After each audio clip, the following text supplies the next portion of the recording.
नमस्कार दोस्तों, क्या आपने कभी सोचा है कि जहां हम हल्की ठंड में भी जैकेट ढूंढने लगते हैं, वहां कुछ लोग ऐसी जगहों पर रहते हैं जहां तापमान 50 डिग्री सेल्सियस से भी नीचे चला जाता है, जहां पानी नहीं, हवा तक जम जाती है और फिर भी जिंदगी चलती रहती है। आज की इस वीडियो में हम आपको ले चलेंगे पृथ्वी के उन अत्यधिक ठंडे इलाकों में जहां रहना किसी रोमांच से कम नहीं है। साइबेरिया के बर्फ से ढके गांव, ग्रीनलैंड की जमी हुई जमीन, अलास्का और उत्तरी कनाडा के दूर दराज इलाके, ये सब जगह हमें ये सिखाती है कि इंसान की सहन शक्ति और अनुकूलन क्षमता कितनी अद्भुत होती है। हम जानेंगे कि वहां लोग कैसे कपड़े पहनते हैं, कैसे घर बनाते हैं, क्या खाते हैं और कैसे महीनों तक सूरज न देखने के बावजूद मुस्कुराते रहते हैं। क्या आपको पता है कि कुछ जगहों पर गाड़ियां बंद ही नहीं की जाती क्योंकि अगर इंजन बंद हो गया तो जम सकता है, या फिर ये कि जमी हुई नदियां सर्दियों में सड़क बन जाती हैं। ये वीडियो सिर्फ ठंड के बारे में नहीं है, बल्कि जिंदगी से जूझने के जज्बे के बारे में है, उन लोगों की कहानियों के बारे में है जिन्होंने प्रकृति से लड़ने के बजाय उसके साथ जीना सीख लिया। तो दोस्तों, अगर आपको ऐसी रोचक और ज्ञानवर्धक कहानियां पसंद है तो वीडियो को अंत तक जरूर देखिए। और अगर आपने रेगिस्तान के जीवन के बारे में हमारा वीडियो नहीं देखा है तो लिंक आपको डिस्क्रिप्शन में मिल जाएगा। चलिए शुरू करते हैं पृथ्वी के सबसे ठंडे इलाकों में जीवन की ये अनोखी यात्रा। अध्याय 1, अत्यधिक ठंड में क्या होता है। अत्यधिक ठंड केवल कम तापमान का नाम नहीं है, बल्कि ये एक ऐसी प्राकृतिक स्थिति है जो मानव जीवन, सोच और दिनचर्या सब कुछ बदल देती है। सामान्य रूप से जब तापमान 0 डिग्री सेल्सियस से नीचे चला जाता है तो हम उसे ठंड मानते हैं, लेकिन पृथ्वी पर कुछ ऐसे क्षेत्र भी हैं जहां तापमान -40 डिग्री सेल्सियस से -70 डिग्री सेल्सियस तक पहुंच जाता है। इन जगहों पर ठंड एक अस्थायी अनुभव नहीं, बल्कि साल के अधिकांश समय रहने वाली सच्चाई होती है। अत्यधिक ठंड वाले क्षेत्रों में हवा में नमी बहुत कम होती है, जिससे ठंड और अधिक तीखी महसूस होती है। यहाँ गिरने वाली बर्फ पिघलने की बजाय महीनों और कभी-कभी वर्षों तक जमी रहती है।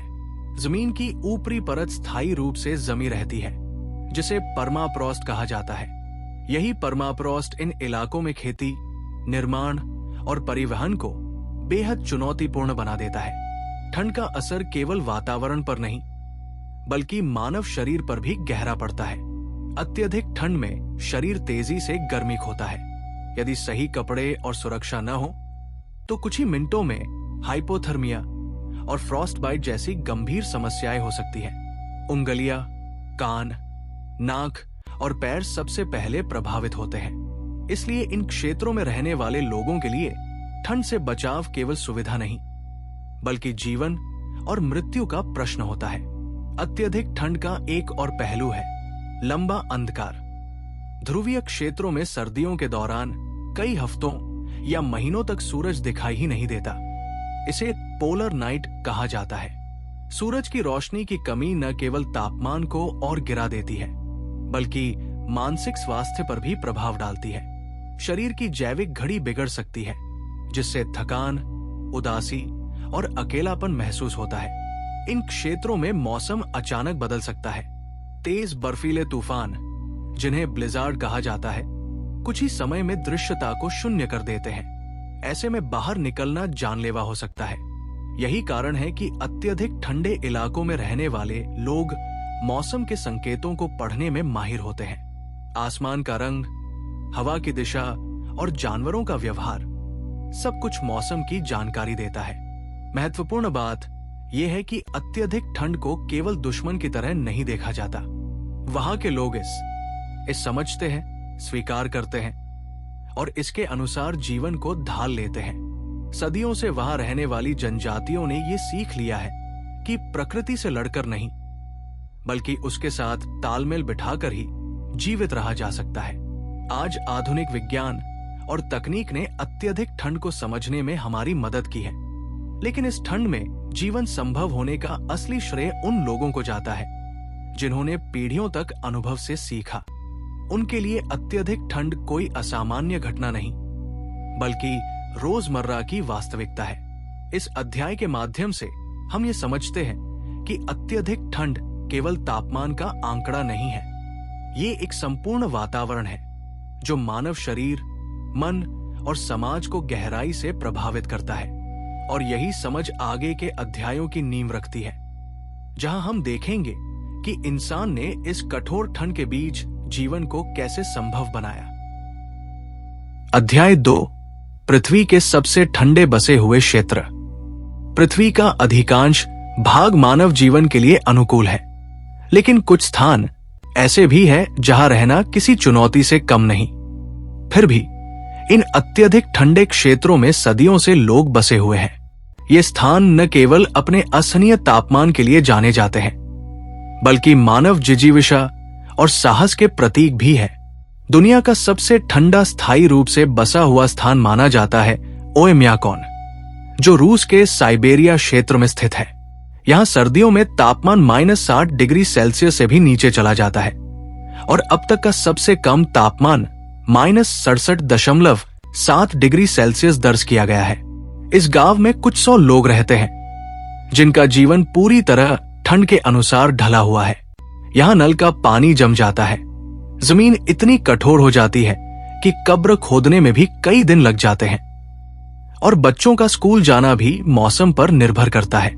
ओयम्याकॉन से कुछ दूरी पर स्थित वेरखोयांस्क भी इसी तरह का एक अत्यधिक ठंडा शहर है।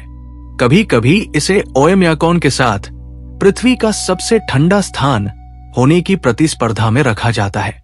इन दोनों जगहों पर सर्दी और गर्मी के तापमान में जमीन आसमान का अंतर देखने को मिलता है, जो इन्हें और भी अनोखा बनाता है। रूस के अलावा उत्तरी कनाडा भी दुनिया के सबसे ठंडे बसे हुए क्षेत्रों में शामिल है। यूकोन, नुनावुत और नॉर्थ वेस्ट टेरिटरीज जैसे इलाकों में सर्दियां बेहद लंबी और कठोर होती है।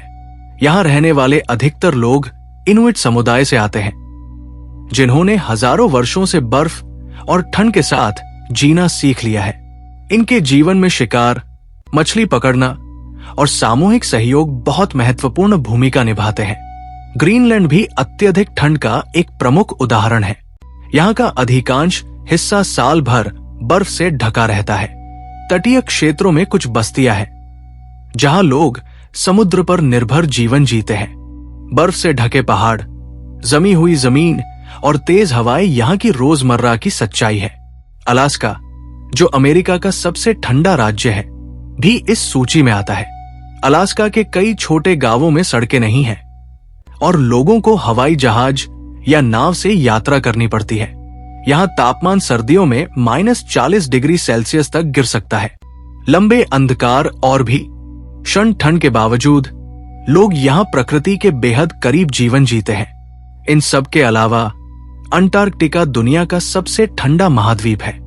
हालांकि यहाँ स्थायी नागरिक नहीं रहते, लेकिन वैज्ञानिक और शोधकर्ता साल भर रिसर्च स्टेशनों पर रहते हैं। यहाँ का तापमान -80 डिग्री सेल्सियस तक गिर सकता है। इन स्टेशनों पर जीवन पूरी तरह तकनीक और अनुशासन पर आधारित होता है। इन अत्यधिक ठंडे क्षेत्रों को जोड़ने वाली एक समान बात है अनुकूलन। चाहे वो साइबेरिया का किसान हो, ग्रीनलैंड का मछुआरा हो या अंटार्कटिका का वैज्ञानिक, सभी ने अपने जीवन को मौसम के अनुसार ढाल लिया है। ये स्थान हमें ये सिखाते हैं कि मनुष्य केवल आरामदायक वातावरण में ही नहीं, बल्कि प्रकृति की सबसे कठोर परिस्थितियों में भी अपना घर बना सकता है। पृथ्वी के सबसे ठंडे स्थान केवल नक्शे पर बिंदु नहीं है, बल्कि वे जीवित समुदाय हैं, जहां हर दिन ठंड के साथ एक नई जंग और एक नई जीत लेकर आता है। अध्याय 3, अत्यधिक ठंड में कपड़े, जीवन और मृत्यु के बीच की परतें। अत्यधिक ठंडे क्षेत्रों में कपड़े केवल पहनावे या फैशन का हिस्सा नहीं होते, बल्कि जीवन रक्षक कवच की तरह काम करते हैं। जहां तापमान -40 डिग्री सेल्सियस से नीचे चला जाता है, वहां शरीर को ढकने की एक छोटी सी चूक भी गंभीर परिणाम ला सकती है। ऐसे वातावरण में कपड़े इंसान और मृत्यु के बीच की सबसे पहली और सबसे अहम दीवार बन जाते हैं। मानव शरीर लगातार गर्मी पैदा करता है, लेकिन अत्यधिक ठंड में ये गर्मी बहुत तेजी से बाहर निकलने लगती है। यदि शरीर की गर्मी सुरक्षित न रखी जाए तो कुछ ही मिनटों में हाइपोथर्मिया की स्थिति पैदा हो सकती है, जिसमें शरीर का तापमान खतरनाक रूप से गिर जाता है। इसलिए ठंडे इलाकों में रहने वाले लोग कपड़े पहनने को एक वैज्ञानिक प्रक्रिया की तरह अपनाते हैं। इन क्षेत्रों में कपड़े आमतौर पर परतों में पहने जाते हैं। पहली परत शरीर से नमी को दूर रखने का काम करती है ताकि पसीना जम न जाए। दूसरी परत शरीर की गर्मी को रोक कर रखती है और तीसरी बाहरी परत हवा, बर्फ और नमी से सुरक्षा प्रदान करती है। ये परत दर परत व्यवस्था सदियों के अनुभव से विकसित हुई है। पारंपरिक समुदायों का योगदान यहाँ बेहद महत्वपूर्ण है। इनुइट, याकूत और अन्य आर्कटिक जनजातियों ने आधुनिक थर्मल कपड़ों के आने से बहुत पहले ये समझ लिया था कि कौन सा फर या चमड़ा सबसे बेहतर गर्मी देता है। रेंडियर, सील और भालू की खाल से बने कपड़े अत्यधिक ठंड में भी शरीर को सुरक्षित रखते हैं। इन कपड़ों की खास बात ये होती है कि वे गर्मी को अंदर बनाए रखते हैं, लेकिन शरीर को सांस लेने भी देते हैं। जूते और दस्ताने इन क्षेत्रों में सबसे ज्यादा महत्वपूर्ण माने जाते हैं। पैरों और हाथों की उंगलियां सबसे पहले ठंड का शिकार होती है, इसलिए मोटे फर वाले जूते जिनके अंदर सूखी घास या ऊन भरी जाती है आम है। दस्ताने अक्सर दोहरी परत वाले होते हैं और कई बार दस्ताने के अंदर भी फर लगाया जाता है। सिर और चेहरे को ढकना भी उतना ही जरूरी है। शरीर की बहुत सारी गर्मी सिर के माध्यम से बाहर निकलती है, इसलिए फर वाली टोपियां, हुड और चेहरे को ढकने वाले मास्क उपयोग में लाए जाते हैं। कई जगह लोग केवल आंखें खुली रखते हैं ताकि ठंडी हवा सीधे त्वचा को न छुए। आधुनिक तकनीक ने आज कपड़ों को और प्रभावी बना दिया है। Synthetic thermal fibre, waterproof jacket और विशेष इंसुलेटेड सूट वैज्ञानिकों और कामगारों के लिए बनाए जाते हैं।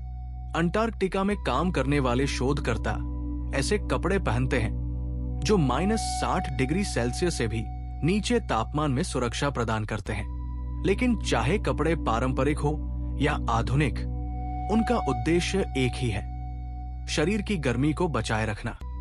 अत्यधिक ठंड में रहने वाले लोग ये अच्छी तरह जानते हैं कि गलत कपड़े केवल असुविधा नहीं बल्कि सीधा खतरा है। अब हम देखेंगे कि ऐसे ही विशेष ज्ञान के साथ लोग अपने घर कैसे बनाते हैं जो बर्फ और ठंड के बीच भी गर्म और सुरक्षित रहते हैं। अध्याय 4, ठंड के अनुरूप बने घर, बर्फ के बीच गर्म आशियाने।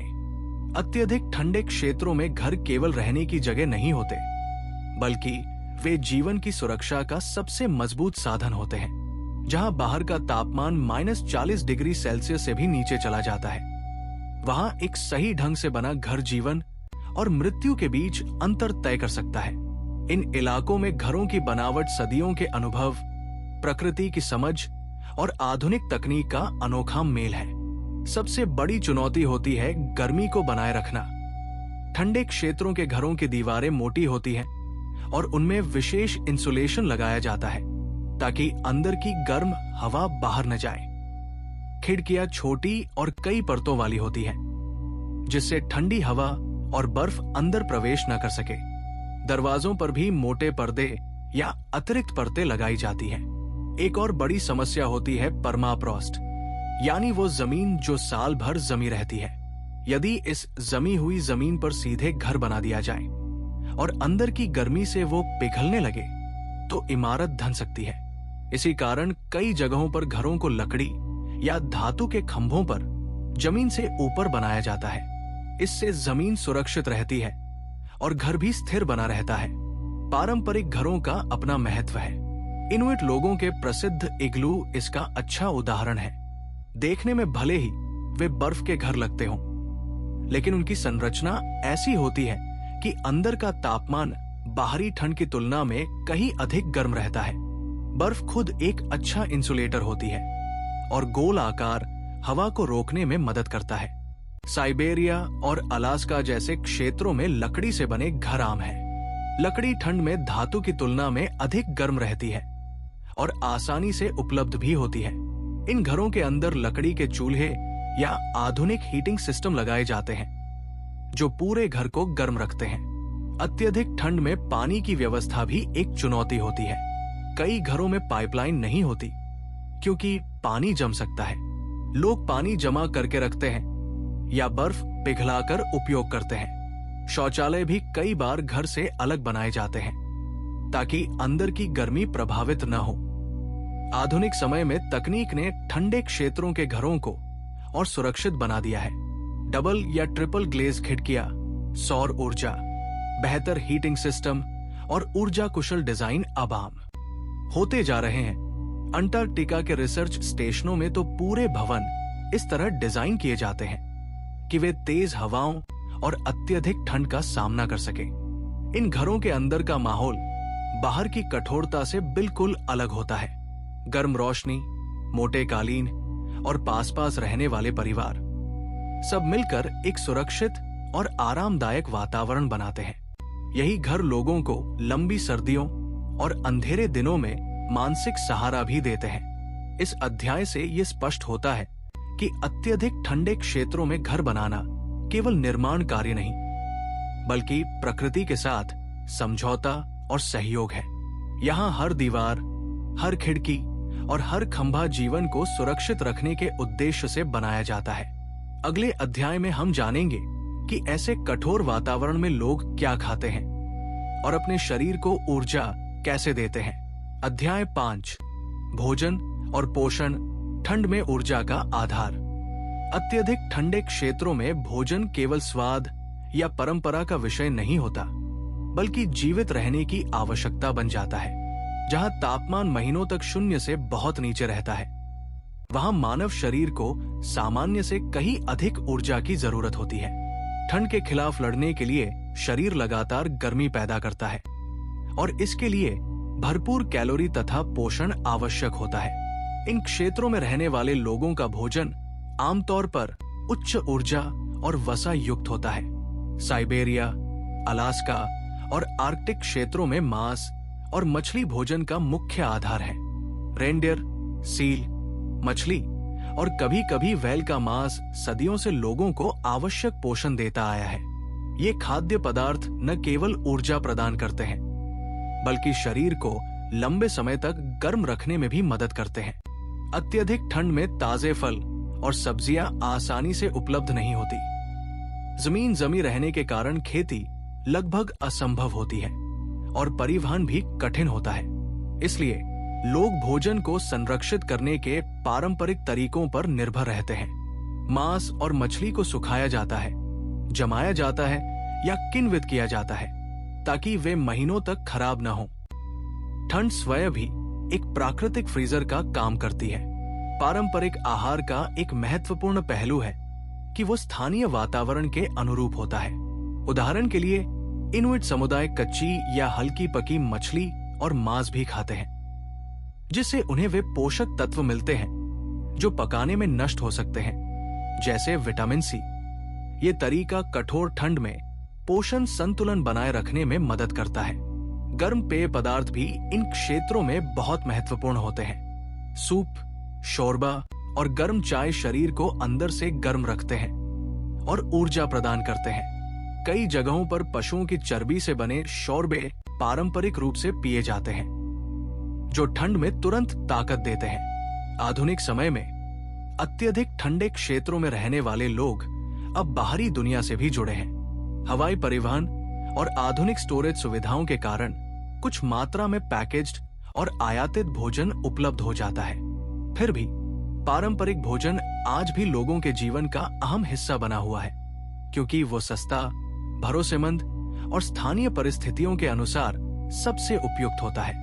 भोजन केवल शरीर को ही नहीं, बल्कि समुदाय को भी जोड़ता है। कठोर सर्दियों में लोग अक्सर एक साथ बैठकर खाना खाते हैं, जिससे आपसी संबंध मजबूत होते हैं। साझा भोजन कठिन समय में एक दूसरे को सहारा देने का माध्यम बनता है। इस अध्याय से हमें ये समझ आता है कि अत्यधिक ठंड में भोजन का महत्व केवल पेट भरने तक सीमित नहीं है। ये ऊर्जा, स्वास्थ्य और सामाजिक जीवन तीनों की नींव है। अगले अध्याय में हम जानेंगे कि ऐसे कठिन वातावरण में लोग यात्रा और परिवहन की चुनौतियों का सामना कैसे करते हैं। अध्याय 6, परिवहन और आवागमन, जमी हुई दुनिया में रास्ते। अत्यधिक ठंडे क्षेत्रों में यात्रा करना एक साधारण काम नहीं होता, जहां तापमान -40 डिग्री सेल्सियस या उससे भी नीचे चला जाता है। वहां हर सफर अपने आप में एक चुनौती बन जाता है। सड़कें, वाहन और यहां तक कि ईंधन भी ठंड के आगे बेबस हो जाते हैं। ऐसे वातावरण में परिवहन केवल सुविधा नहीं, बल्कि जीवन रेखा होता है। इन इलाकों की सबसे बड़ी समस्या है कि सामान्य सड़कें और वाहन लंबे समय तक काम नहीं कर पाते। बर्फ और जमी हुई जमीन सड़कों को नुकसान पहुंचा देती है। कई दूर दराज गांवों तक पक्की सड़कें होती ही नहीं। सर्दियों में स्थिति और भी कठिन हो जाती है, जब बर्फीले तूफान रास्तों को पूरी तरह ढक देते हैं। इसी कारण अत्यधिक ठंडे क्षेत्रों में जमी हुई नदियां और झीलें सर्दियों के दौरान प्राकृतिक सड़कों का काम करती है। इन्हें आइस रोड्स कहा जाता है। कनाडा और अलास्का में ये आइस रोड्स कई महीनों तक आवश्यक सामान और ईंधन पहुंचाने का एकमात्र जरिया होती है। हालांकि इन रास्तों पर यात्रा करना जोखिम भरा होता है, क्योंकि बर्फ के कमजोर होने पर वाहन के डूबने का खतरा रहता है। वाहनों को भी विशेष रूप से तैयार किया जाता है। अत्यधिक ठंड में इंजन बंद हो जाए तो उसे दोबारा चालू करना लगभग असंभव हो सकता है। इसलिए कई जगहों पर गाड़ियां लगातार चालू रखी जाती है। ईंधन जम न जाए, इसके लिए विशेष किस्म का डीजल इस्तेमाल किया जाता है। टायरों पर चेन लगाई जाती है ताकि बर्फ पर पकड़ बनी रहे। छोटे स्तर पर यात्रा के लिए स्नोमोबाइल और स्लेज आम साधन है। कई समुदाय आज भी कुत्तों द्वारा खींची जाने वाली स्लेज का उपयोग करते हैं। ये तरीका न केवल भरोसेमंद है, बल्कि बर्फीले इलाकों में बेहद कारगर भी साबित होता है। हवाई परिवहन इन क्षेत्रों के लिए जीवनदान जैसा है। कई गांव ऐसे हैं जहां सड़क या नदी के रास्ते पहुंचना संभव नहीं होता। वहां छोटे विमान या हेलीकॉप्टर ही लोगों, दवाइयों और आवश्यक वस्तुओं को पहुंचाते हैं। खराब मौसम के कारण उड़ानें अक्सर रद्द हो जाती है, जिससे लोग पूरी तरह मौसम पर निर्भर रहते हैं। अंटार्कटिका जैसे क्षेत्रों में परिवहन पूरी तरह योजनाबद्ध और नियंत्रित होता है। वहां वैज्ञानिकों को तय मार्गों पर ही चलना पड़ता है, क्योंकि जरा सी चूक जानलेवा हो सकत ही है। बर्फ के नीचे छिपी दरारें और तेज हवाएं हमेशा खतरा बनी रहती है। इन सभी कठिनाइयों के बावजूद लोग ठंड के बीच रास्ते निकाल ही लेते हैं। अनुभव, सतर्कता और स्थानीय ज्ञान उन्हें सुरक्षित रखता है। हर यात्रा से पहले मौसम की जानकारी लेना और तैयारी करना यहाँ जीवन का नियम है। इस अध्याय से ये स्पष्ट होता है कि अत्यधिक ठंडे क्षेत्रों में परिवहन केवल दूरी तय करने का साधन नहीं, बल्कि जीवित रहने की रणनीति है। अगले अध्याय में हम देखेंगे कि इन कठोर परिस्थितियों का लोगों के मानसिक स्वास्थ्य और सामाजिक जीवन पर क्या प्रभाव पड़ता है। अध्याय 7, मानसिक स्वास्थ्य और सामाजिक जीवन, ठंड के बीच इंसानी गर्माहट। अत्यधिक ठंडे क्षेत्रों में जीवन केवल शारीरिक चुनौती नहीं होता, बल्कि ये मानसिक परीक्षा भी लेता है। जहां महीनों तक सूरज दिखाई नहीं देता, बाहर निकलना मुश्किल होता है और चारों ओर बर्फ ही बर्फ होती है, वहां मन पर गहरा प्रभाव पड़ना स्वाभाविक है। ऐसे वातावरण में मानसिक स्वास्थ्य उतना ही महत्वपूर्ण हो जाता है जितना शरीर को गर्म रखना। ध्रुवीय क्षेत्रों में सर्दियों के दौरान होने वाली पोलर नाइट लोगों के जीवन को पूरी तरह बदल देती है। कई हफ्तों या महीनों तक सूरज न दिखने से शरीर की जैविक घड़ी गड़बड़ा जाती है। नींद की समस्या, थकान, चिड़चिड़ापन और उदासी आम हो जाते हैं। कुछ लोगों को सीजनल अफेक्टिव डिसऑर्डर जैसी समस्याओं का सामना करना पड़ता है, जिसमें लंबे अंधेरे के कारण अवसाद महसूस होता है। इसके अलावा अत्यधिक ठंड लोगों को घरों के अंदर सीमित कर देती है। सामाजिक मेलजोल कम हो जाता है और अकेलापन बढ़ सकता है। दूर दराज इलाकों में रहने वाले लोग कभी कभी महीनों तक बाहरी दुनिया से सीधे संपर्क में नहीं आ पाते। ऐसे में मानसिक मजबूती और भावनात्मक संतुलन बनाए रखना एक बड़ी चुनौती बन जाता है। इन परिस्थितियों से निपटने के लिए समुदायों ने अपने अपने तरीके विकसित किए हैं। सबसे अहम है सामूहिक जीवन। लोग एक दूसरे के साथ समय बिताने को प्राथमिकता देते हैं। साथ बैठकर भोजन करना, कहानियां सुनाना, गीत संगीत और पारंपरिक नृत्य, ये सभी गतिविधियां मन को हल्का करने का काम करती है। त्योहारों और सामूहिक आयोजनों का भी विशेष महत्व होता है। ये आयोजन लंबे और अंधेरे दिनों के बीच खुशी और उम्मीद की किरण बनते हैं। बच्चों और बुजुर्गों का विशेष ध्यान रखा जाता है ताकि कोई भी खुद को अकेला न महसूस करे। प्रकृति से जुड़ाव भी मानसिक संतुलन बनाए रखने में मदद करता है। बर्फ से ढके खुले मैदान, शांत वातावरण और आकाश में दिखाई देने वाली ऑरोरा बोरेलिस, उत्तरी रोशनी, लोगों को आश्चर्य और शांति का अनुभव कराती है।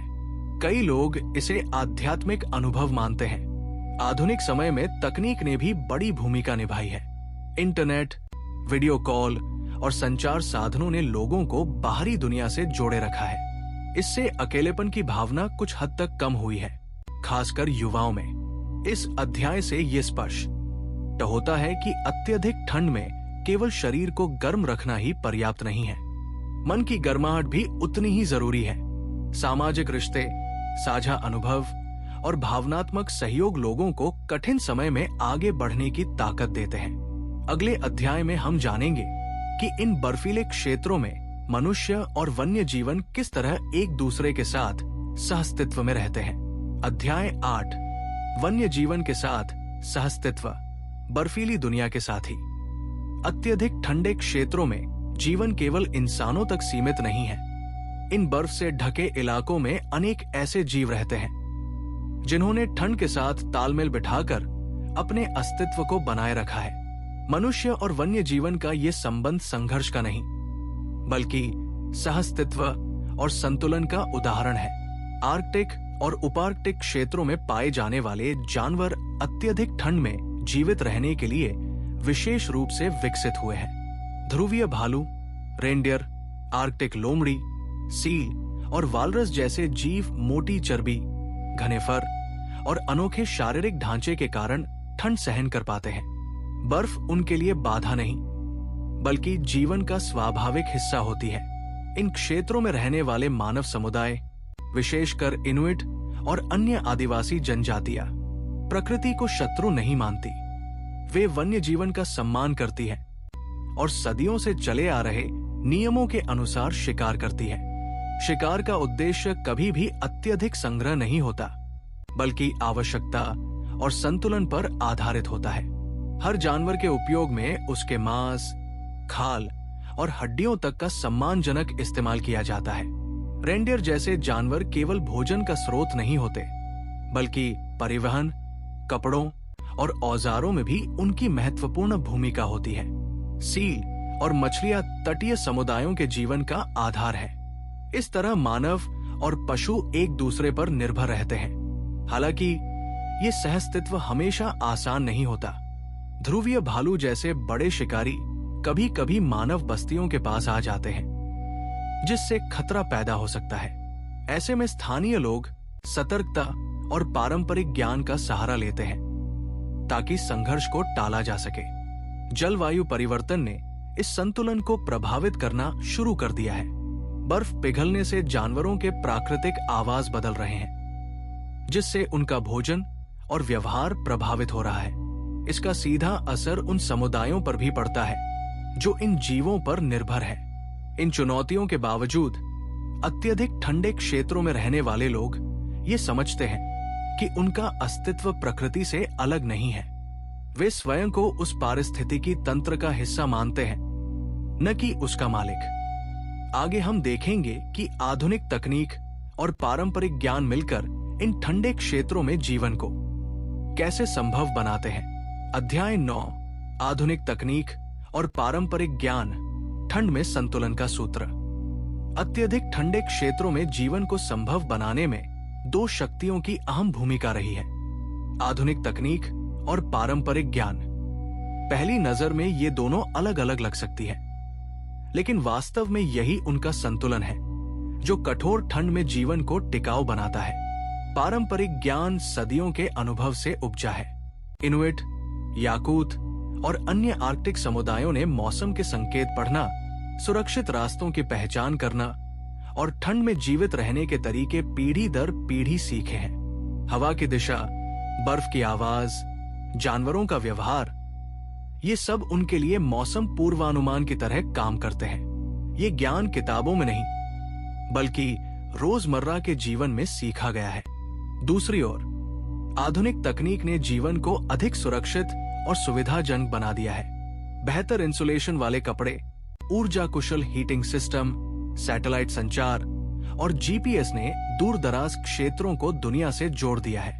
अंटार्कटिका जैसे स्थानों में वैज्ञानिक पूरी तरह तकनीक पर निर्भर होकर काम करते हैं, जहां हर उपकरण जीवन रक्षक बन जाता है। स्वास्थ्य सेवाओं में भी तकनीक ने बड़ा बदलाव किया है। टेलीमेडिसिन के जरिए डॉक्टर दूर से सलाह दे सकते हैं, जिससे आपात स्थितियों में जान बचाना संभव हो पाता है। मौसम की सटीक जानकारी और चेतावनी प्रणालियां लोगों को बर्फीले तूफानों से पहले सतर्क कर देती है। लेकिन केवल तकनीक पर निर्भर रहना भी जोखिम भरा हो सकता है। मशीनें खराब हो सकती हैं, सिग्नल टूट सकते हैं और बिजली आपूर्ति बाधित हो सकती है। ऐसे समय में पारंपरिक ज्ञान ही लोगों को सुरक्षित रखता है। यही कारण है कि स्थानीय समुदाय आधुनिक साधनों को अपनाते समय अपने पारंपरिक तरीकों को नहीं छोड़ते। सबसे प्रभावी समाधान तब सामने आते हैं जब तकनीक और परंपरा साथ मिलकर काम करती है। उदाहरण के लिए आधुनिक कपड़ों में पारंपरिक डिजाइन का उपयोग या आधुनिक भवनों में पारंपरिक संरचनात्मक ज्ञान का समावेश। ये तालमेल न केवल जीवन को आसान बनाता है बल्कि संस्कृति और पहचान को भी बनाए रखता है। जलवायु परिवर्तन के इस दौर में ये संतुलन और भी महत्वपूर्ण हो गया है। बदलते मौसम के पैटर्न को समझने में पारंपरिक ज्ञान मदद करता है, जबकि तकनीक इन बदलावों को मापने और उनसे निपटने के नए तरीके प्रदान करती है। इस अध्याय से हमें ये समझ में आता है कि अत्यधिक ठंड में जीवन केवल उन्नत तकनीक या केवल परंपरा से संभव नहीं है। दोनों का संतुलन ही सफलता की कुंजी है। अगले और अंतिम अध्याय में हम जानेंगे कि इन बर्फीले इलाकों से हमें जीवन के कौन से महत्वपूर्ण सबक मिलते हैं। अध्याय 10, सहन शक्ति, संतुलन और आशा। अत्यधिक ठंडे क्षेत्रों में जीवन हमें केवल भौगोलिक या वैज्ञानिक जानकारी ही नहीं देता, बल्कि ये जीवन जीने की गहरी सीख भी सिखाता है। जहां परिस्थितियां कठोर हों, संसाधन सीमित हों और हर दिन अपने साथ नई चुनौती लेकर आए, वहां इंसान की असली क्षमता सामने आती है। इन बर्फीले इलाकों में रहने वाले लोग हमें बताते हैं कि कठिनाइयां अंत नहीं होती, बल्कि नए रास्ते खोजने का अवसर होती है। सबसे पहली और सबसे महत्वपूर्ण सीख है सहन शक्ति। अत्यधिक ठंड में जीवन धैर्य की मांग करता है। यहाँ जल्दबाजी या लापरवाही की कोई जगह नहीं होती। हर काम सोच समझ कर किया जाता है, चाहे वो बाहर निकलना हो, यात्रा करना हो या भोजन की तैयारी। ये हमें सिखाता है कि जीवन में स्थिरता और धैर्य कितने आवश्यक है। दूसरी बड़ी सीख है अनुकूलन। ठंडे क्षेत्रों के लोग परिस्थितियों से लड़ने के बजाय उन्हें अपनाते हैं। वे मौसम को बदलने की कोशिश नहीं करते, बल्कि अपने जीवन को मौसम के अनुसार ढाल लेते हैं। ये दृष्टिकोण हमें भी सिखाता है कि हर समस्या का समाधान उसे नकारने में नहीं, बल्कि समझने में छिपा होता है। तीसरी सीख है सामूहिकता। अत्यधिक ठंड में अकेले रहना मुश्किल होता है। लोग एक दूसरे पर निर्भर रहते हैं, चाहे वो भोजन साझा करना हो, बच्चों और बुजुर्गों की देखभाल हो या आपात स्थिति में मदद करना। ये हमें याद दिलाता है कि इंसान की सबसे बड़ी ताकत उसका समाज होता है। चौथी और शायद सबसे गहरी सीख है प्रकृति के प्रति सम्मान। ठंडे क्षेत्रों में रहने वाले लोग जानते हैं कि प्रकृति के साथ टकराव का मतलब विनाश है, इसलिए वे संतुलन बनाए रखते हैं। न ज्यादा शिकार, न ज्यादा दोहन। ये सोच आज की दुनिया के लिए बेहद प्रासंगिक है, खासकर जलवायु परिवर्तन के संदर्भ में। अंततः इन बर्फीले इलाकों से हमें आशा की सीख मिलती है। लंबी अंधेरी सर्दियों के बाद सूरज फिर निकलता है। ये विश्वास लोगों को आगे बढ़ने की ताकत देता है। यही संदेश हमारे जीवन के हर संघर्ष में लागू होता है। कठिन समय स्थायी नहीं होता। इस अंतिम अध्याय के साथ ये स्पष्ट हो जाता है कि अत्यधिक ठंडे क्षेत्रों में जीवन केवल जीवित रहने की कहानी नहीं है, बल्कि मानव आत्मा की मजबूती की कहानी है। ये हमें सिखाती है कि चाहे परिस्थितियां कितनी भी कठोर क्यों न हो, इंसान साहस, समझ और सहयोग से हर चुनौती का सामना कर सकता है। तो दोस्तों, आज की इस यात्रा में हमने देखा कि पृथ्वी के अत्यधिक ठंडे इलाकों में जीवन कितना कठिन फिर भी कितना प्रेरणादायक है। जहां तापमान इंसान की सहन शक्ति की परीक्षा लेता है, वहीं वहां रहने वाले लोग हमें धैर्य, साहस और अनुकूलन की असली परिभाषा सिखाते हैं। बर्फ से ढके घर, परतों में लिपटे कपड़े, सीमित संसाधन और लंबी अंधेरी रातें, इन सब के बीच भी जिंदगी रुकती नहीं, बल्कि नए रूप में आगे बढ़ती है। इन कहानियों से हमें ये एहसास होता है कि आराम और सुविधा ही जीवन का आधार नहीं है। असली ताकत है परिस्थितियों को समझकर उनके साथ चलना। चाहे वो प्रकृति के प्रति सम्मान हो, समुदाय की मजबूती हो, या परंपरा और तकनीक का संतुलन, ठंडे क्षेत्रों के लोग हमें बहुत कुछ सिखाते हैं जो हमारे रोजमर्रा के जीवन में भी काम आ सकता है। आज जब पूरी दुनिया जलवायु परिवर्तन के दौर से गुजर रही है, तब इन इलाकों का अनुभव और भी महत्वपूर्ण हो जाता है। ये लोग हमें बताते हैं कि प्रकृति से लड़ने के बजाय उसके साथ तालमेल बिठाना ही भविष्य का रास्ता है। अगर आपको ये वीडियो पसंद आया हो और आपने इससे कुछ नया सीखा हो, तो इसे लाइक जरूर करें, अपने दोस्तों के साथ शेयर करें और ऐसे ही ज्ञानवर्धक कंटेंट के लिए चैनल को सब्सक्राइब करना न भूलें। आपकी राय हमारे लिए बहुत मायने रखती है, इसलिए नीचे कमेंट में जरूर बताइए कि आपको ये यात्रा कैसी लगी। मिलते हैं अगली वीडियो में एक नई कहानी और नए ज्ञान के साथ। धन्यवाद।